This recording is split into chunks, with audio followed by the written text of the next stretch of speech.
सगळ्यात प्रथम तर सगळ्यांना जय शिवराय, जय ज्योतिबा आणि जय भीम सगळ्यांना आणि जय संविधान. काय बोलावं मला काही समजत नाहीये, पण आज संविधान दिवस आहे हे सगळ्यांना माहिती आहे.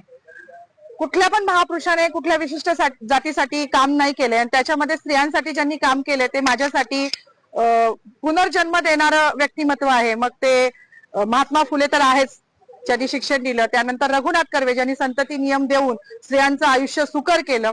आणि तिसरे म्हणजे जे कायमच ज्यांना पिढ्यानपिढ्या त्यांचं ऋण फिटणार नाही असे डॉक्टर बाबासाहेब आंबेडकर, ज्यांनी हिंदू कोड बिल, म्हणजे आज मला शोकांतिका आहे की मी जेव्हा जय भीमचा नारा लावला तेव्हा मला पोलीस स्टेशनला घेऊन येणारी जी महिला होती तिला पण म्हटलं, बाई आज तुझी वर्दी घालून मला घेऊन चाली ना पोलीस स्टेशनला, हे पण त्या बाबासाहेबांची कृपा आहे बरं तुझ्यावर.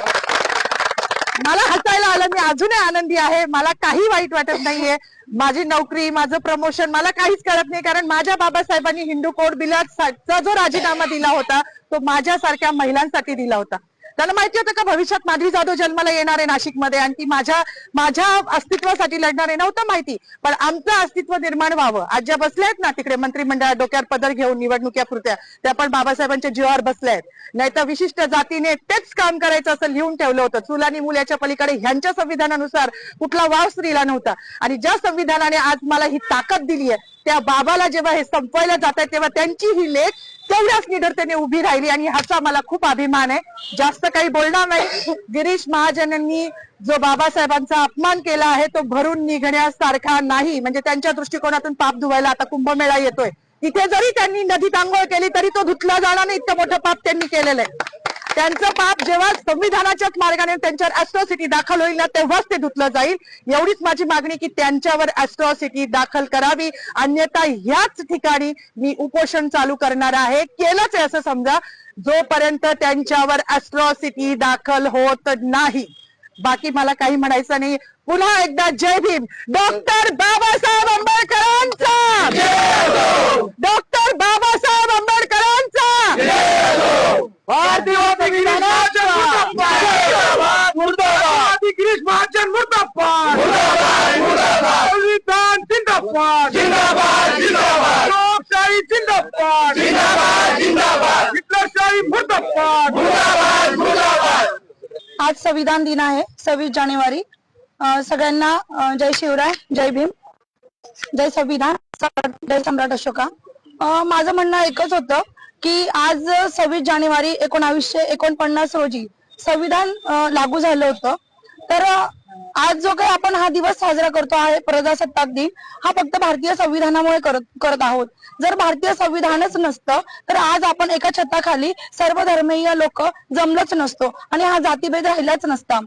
तर माझं एकच म्हणणं होतं की गिरीश महाजन यांनी, मंत्री महोदयांनी शिवाजी महाराजांचा जयघोष केला, संभाजी महाराजांचा जयघोष केला. मग बाबासाहेबांचा असा काय गुन्हा होता का बाबासाहेबांना का असं मुद्दामून डावललं जात आहे की असं हे खूप, म्हणजे त्यांनी असं करायला नको होतं.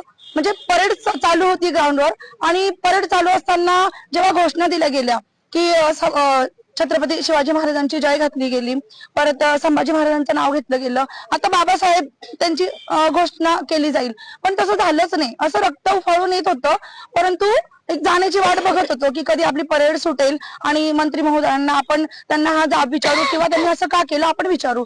म्हणजे आमच्या मॅडम तिथवर पोहोचल्या, त्यांची धावपळ होती, त्यांच्या पाठीमागे मी पण गेली की त्यांना माईक मिळावा आणि त्यांनी हे त्यांना सांगावं की का झालं असं, की बाबासाहेबांचं नाव का घेतलं गेलं नाही. तर मला एकच सांगायचं आहे सर्व जनतेला की ज्या संविधानामुळे आपण आहोत त्या संविधानाचे आपण सगळे रक्षक आहोत. तुम्ही मानलं अगर नाही मानलं तरी सुद्धा हा देश भारतीय संविधानावरच चालणार आहे. आम्हाला मनुस्मृती नको आहे, आम्हाला फक्त संविधान हवं आहे आणि लोकशाही हवी आहे. लोकशाही वाचवण्यासाठी आम्हाला जे करता येईल आम्ही ते करू.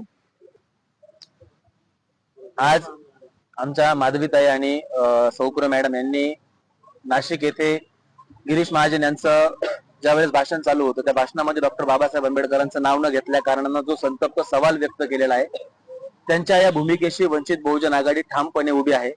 सुरुवातीपासूनच आम्ही त्यांना सांगितलं होतं की तुमची जी काही भूमिका असेल, तुमच्या अभिव्यक्ती स्वातंत्र्याचं हनन होणार नाही, तुमच्या अभिव्यक्ती स्वातंत्र्याला संरक्षण दिलं जाईल आणि तुमच्या पाठीमागे वंचित बहुजन आघाडी ठामपणे उभी राहील.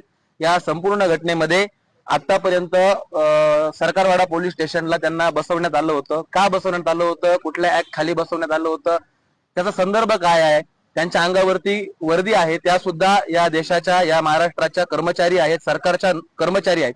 आणि कर्मचाऱ्यांसोबत असं वागणं, याचं नेमकं फलित काय आहे, याचा विचार काय आहे, हे सुद्धा आम्ही या प्रशासनाला विचारतोय. आणि मंत्री गिरीश महाजन यांनी डॉक्टर बाबासाहेब आंबेडकरांचं नाव न घेता जी RSS ची मानसिकता, भारतीय जनता पार्टीची मानसिकता उघड मांडलेली आहे, या मानसिकतेच्या विरोधात हा देश आहे. हा देश डॉक्टर बाबासाहेब आंबेडकरांच्या संविधानानं चालतो. तुम्ही EVM मॅनेज करून सत्ता हस्तगत करू शकता, परंतु लोकांची मनं हस्तगत करू शकत नाही. आणि हा रोष तुम्हाला रस्त्यावरती, हा रोष तुम्हाला आंदोलनात, हा रोष तुम्हाला तुमच्या भाषणांच्या वेळी असाच दिसला जाईल. आणि गिरीश महाजन यांना ओपन चॅलेंज आहे, तुम्ही नाशिकचे पालकमंत्री नाही आहात, तुम्ही त्या आविर्भावामध्ये राहू नका. तुम्ही कुंभमेळा मंत्री आहात, तुम्ही बिनमुलाये मेहमान आहात.